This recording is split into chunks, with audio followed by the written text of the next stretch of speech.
I stood straight, my shoulders as rigid as steel, my eyes fixed on the flag hanging behind the formation. The promotion ceremony, a moment every officer waits for their entire career, was supposed to be glorious, solemn, and flawless. After 12 years of service, 5 deployments, scars still etched on my skin, and sleepless nights still lurking in my memory, I believed I was worthy. My name echoed, Lieutenant Commander Elias Mercer. The sound rumbled through the hall like a trumpet call.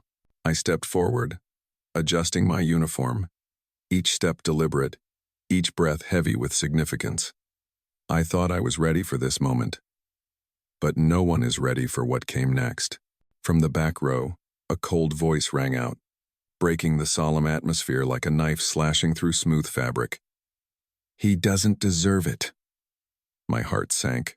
I didn't need to turn around to know who that voice belonged to. Sabrina, my sister, the one I never thought would be here, and even less so, able to enter such a tightly secured military ceremony.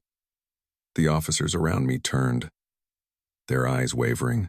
Everything in me wanted to freeze, but my body was forced to move forward, as if refusing the shock creeping into my bones. Sabrina stood there, her hair disheveled, her eyes red, her fury seeming to burn down the room. And before anyone could stop her, she lunged forward. My sister's hand swept hard across my cheek. The sound of the slap cracked in the silent tomb-like hall. I didn't flinch. I didn't raise my hand to cover my face. I just stood straight, teeth clenched, eyes looking straight ahead as if it wasn't my face that had just been seared, but inside, every piece of the past, every buried pain, burst open, mixing with the soft whispers behind me. Then another voice, strong and sharp, cut through the thick air. "Touch my wife again, and you will pay." Admiral Jonathan Reeve, the man I never thought would be involved in my tangled personal story. He didn't look at me. He looked straight at Sabrina, his voice filled with authority that silenced the entire hall. I stiffened. "Wife?" The word was thrown into the air like an anchor dropping to the seabed, heavy and shocking. I understood immediately. It wasn't the truth, but a strategy, a maneuver to prevent the situation from collapsing, to turn chaos back into discipline. But what took my breath away wasn't the lie, it was the choice. Of all the different ways, he chose to shield me. The hall was dead silent. Sabrina paused, her eyes confused. Then she was pulled away by security personnel. The ceremony, the day I had awaited my entire career, was interrupted, leaving me standing there, my cheek burning, my chest heaving, while everyone around me dared only to remain silent. The closed meeting room smelled of polished wood and cold metal, and the pale fluorescent lights stripped a bit of humanity from every face. I sat up straight at the head of the table, my uniform pristine, but inside I felt as if my skin had just been flayed. Sabrina's slap still stung on my cheek, not from physical pain, but because it exposed the rift I had kept hidden for so many years. Sabrina was pushed into a chair on the opposite side. My sister, still with those eyes angry, confused, mixed with something like despair. She turned to look at me, her lips trembling, but instead of crying, she spat out words like daggers. "You're a hypocrite. You abandoned me. And now you're standing here playing the hero? They don't know the real you." Each word was like a drill boring into my eardrums. I took a deep breath, keeping my hands from clenching. My whole life in the military taught me that an explosive reaction is a failure. But with the person in front of me, with my own sister, silence became the only weapon I could use. Before I could speak, Admiral Reeve's voice cut in, sharp as honed steel. "Enough." He didn't look at me, but directly at Sabrina. "You just created a serious security breach during an official U.S. Navy ceremony. Don't think that personal feelings allow you to break the rules." Sabrina let out a short, bitter laugh. "What do you know?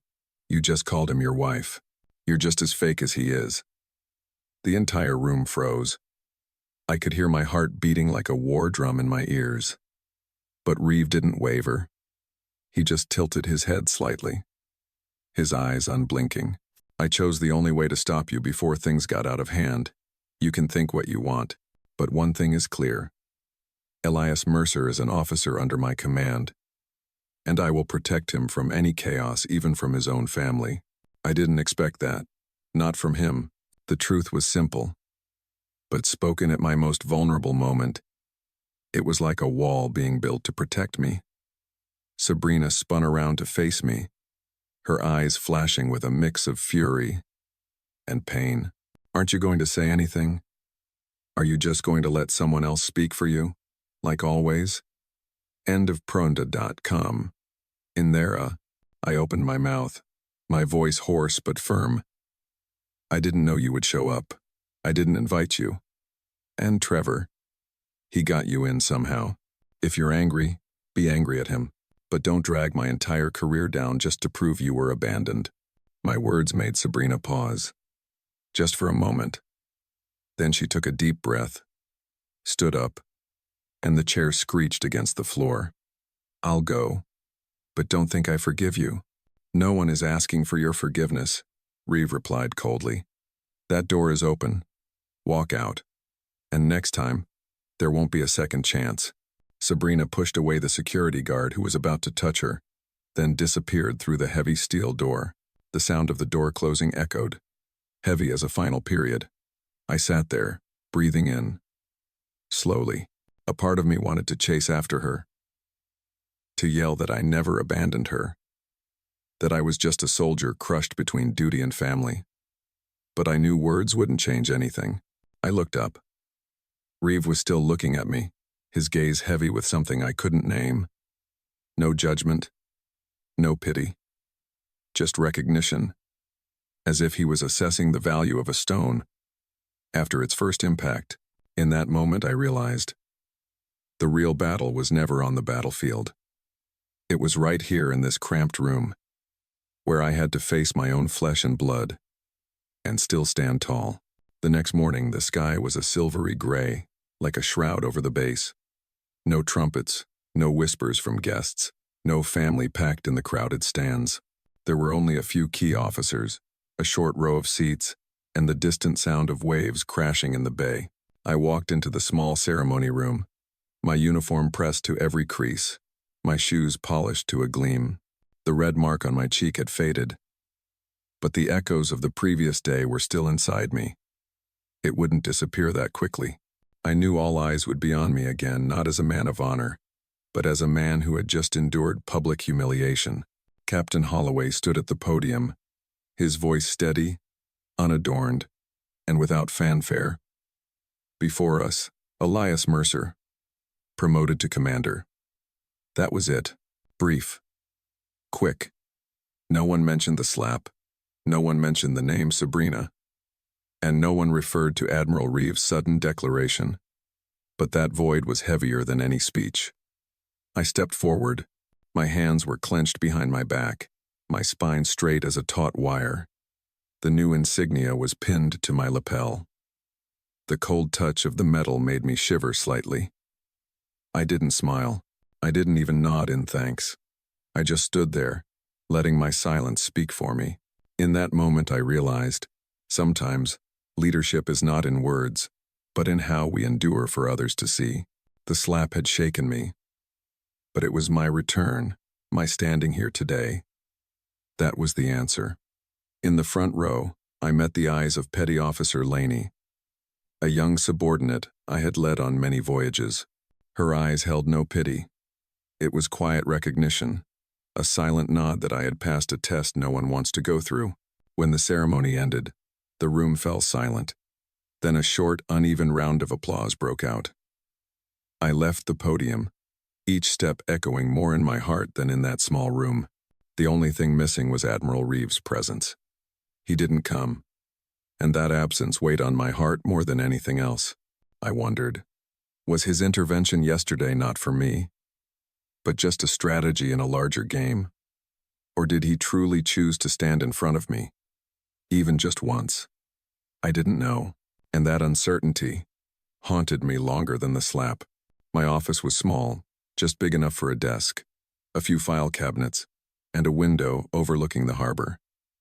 The late afternoon light gilded the water, casting faint, shimmering streaks on the ceiling. I was reorganizing papers when a knock came, 3 firm taps. I knew who it was before I even looked up. Admiral Jonathan Reeve walked in, his pristine white uniform without a single wrinkle, his eyes sweeping the room like a razor blade. He didn't sit down immediately, just stood there in silence for a few seconds, as if to gauge my endurance before speaking. "I'm not here to talk about the slap." His voice was low and steady, like an undertow. You handled it. Stood straight, didn't react, and in that very silence, you showed everyone who was really in control. I sat up straighter, but my insides were still churning. "So why are you here?" "And of Bex?" "And deported." He placed a file folder on the desk, tapping the cover lightly with his finger. "The PACLEX Program Pacific Command Leadership Exchange. 6 months in Washington. Not everyone gets nominated. I want your name on that list." I looked at the file, then at him. "Because of the slap?" Reeves' lips curled slightly, not quite a smile. "Because of how you stood after the slap.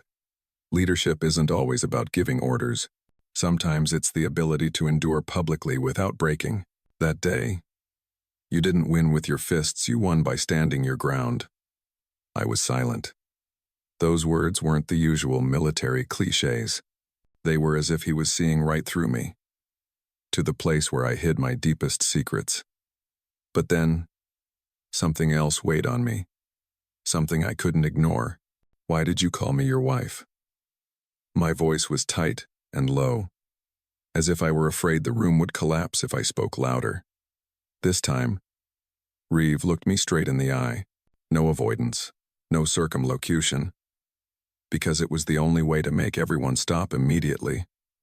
If I said my subordinate, they would still whisper, "But my wife." He paused, his voice dropping. "That's a line no one dares to cross." My heart hammered in my chest. "So, it was all just a ploy?" He nodded but didn't take his eyes off me. "It was a ploy. But don't be mistaken. I don't see you as a tool. I chose to protect you. Among dozens of ways to handle it, I chose that one, and I won't apologize for it." The room was dead silent. I felt like I was standing on the edge of a cliff. Half of me wanted to believe. The other half wanted to dismiss it to protect myself. But his eyes, there was no pity, no deception, just the certainty of a man who had commanded an entire fleet in a storm. I sighed, leaning back in my chair. If I accept this program, I won't just be a survivor anymore. I'll be forced to become a leader. Reeve nodded slowly. "That's right, and it's time, Commander." The file lay on the desk, like a one-way ticket to a different kind of battlefield, not where guns fire, but where every look, every word, can decide a fate. I hadn't opened it yet, but deep down I knew. This time, there was no turning back. A message from Sabrina arrived late one night, just as I was finishing my watch. Just 4 words. "Meet me. The beach." I stared at the phone screen, my finger hovering over the reply button. A part of me wanted to delete it immediately, to end the chaos at its root. But another part, the part that still remembered my sister's eyes when her anger subsided, compelled me to go. The next morning, the beach was empty, with only a few bird tracks on the wet sand. The wind was biting. Sabrina stood there, arms crossed, her hair whipped back by the wind, her posture both proud and fragile. No hug, no apology. We stood a few feet apart, like 2 strangers who happened to meet. "I didn't come to justify myself," Sabrina said, her voice firm. "That slap, you deserved it." I clenched my jaw, about to turn away, but she continued. "The only difference is, you didn't react the way I expected. You didn't run away, and you didn't hide. You stood there for everyone to see. That was new." I looked up, meeting my sister's eyes. There was something in her voice, not quite forgiveness, but no longer absolute hatred. It was like a thin, fragile, temporary line, an unspoken agreement. We weren't healed, but we weren't tearing each other apart anymore. Sabrina reached into her jacket pocket, pulled out a small box, and threw it towards me. I caught it and opened it. A pair of silver cufflinks, shaped like anchors. "Trevor paid for them," she said, half bitter, half mocking. "He thinks you military guys like symbolic stuff." "I'm not so sure, but if you want to call it a gift, then consider it one." I silently looked at the cufflinks, the morning light reflecting off their shiny surface. They were both a gesture of reconciliation and a dagger reminding me that Trevor's shadow still lurked somewhere. Before I could say anything, Sabrina turned her back, her voice echoing in the wind. "Don't expect me to forgive you, but at least I see you're still human." She left, her footprints scattered on the sand. I stood there, the small box in my hand, not knowing whether to feel soothed or cut even deeper. That same afternoon I received a letter, neatly handwritten. It was from my mother. "Elias, I'm not writing out of guilt or to apologize. I just want a chance to see you not as a rebellious child, but as the man you have become. If you allow it, we'll start over, not to erase, just to move forward. Mom." I folded the letter, sitting still for hours. Some wounds never fully heal, but maybe, as long as they don't bleed every time they're touched, that's enough to go on. The online interview room opened on the screen, divided into 4 squares: an Air Force general, an Army colonel, a Department of Defense official, and finally, a face I didn't recognize, but whose scrutiny was sharper than all the others. I sat up straight, my hands neatly on the table, my uniform immaculate. After a few opening questions about my record, the woman's voice from the DoD rang out, sharp as a blade. "Commander Mercer, what has been your biggest leadership challenge?" I had prepared to talk about a campaign in the Middle East, about nights commanding through fierce storms, or about rescuing people from fires. But my lips let out something else, something still etched on my cheek even weeks later. It was the moment I was slapped. During my own promotion ceremony, on the other side of the screen, a few pairs of eyes blinked slightly. Not because they were shocked, but because they expected me to dig deeper. I took a breath, keeping my voice steady. Leadership isn't always about winning on the battlefield. Sometimes it's the ability to endure failure, publicly, right in front of the people you lead. When my sister slapped me in front of the entire unit, I could have reacted. I could have yelled, or pushed her away, but I chose to stand still, to let them see that I was still their commander, to prove that a slap couldn't break a leader's posture. The room fell silent. Only the low hum of the air conditioner could be heard. Then the Air Force general leaned in, asking, "So what do you want, Commander? After that slap, after everything you just said, what do you truly want for your career?" The question pierced my chest. I remembered the long nights spent just surviving, the times I thought that as long as I was breathing, it was enough. But it was different now. I looked straight into the screen, my voice firm. I no longer just want to survive. I want to influence. I want to lead not just within my unit, but at a larger level across military branches, within the Department of Defense, where systemic decisions are made. I want to use my own resilience to change the expectations of what an officer can become, not just to survive, but to shape. I heard the scratching of a pen on paper, and the council's eyes nodded briefly. In that moment, I knew. They no longer saw me as a candidate. They were considering me as a leader. 3 days later, I was called to Captain Holloway's office. The hallway was long, my footsteps echoing like a driving drumbeat.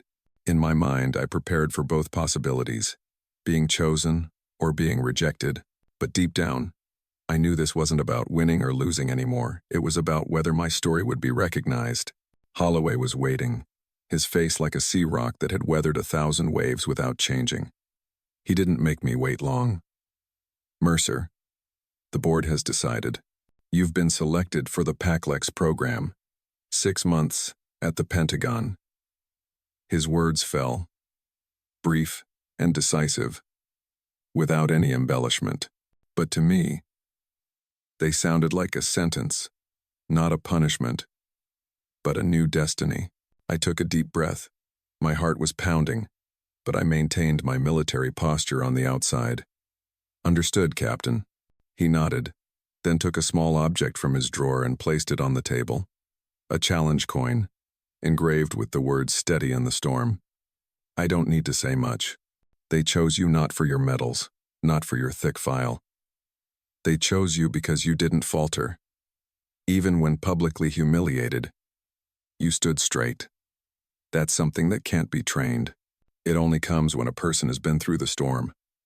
I picked up the coin, the coldness spreading into my palm. The deeply engraved words were like a brand on my bones, a reminder that true value isn't in avoiding the shock, but in how we stand firm after it. Leaving the office, I walked out into the yard, the sea wind rushing in, carrying the smell of salt. I looked up at the sky. It was no longer solid gray like the day I was slapped, nor was it perfectly clear blue. It was murky, flickering. But it was that imperfection that made me feel real. For the first time in years, I wasn't living in a state of holding my breath, waiting for the next blow. I was breathing, truly breathing, and I knew the road ahead wouldn't be easy. But this time, I wasn't just a survivor. I was a leader.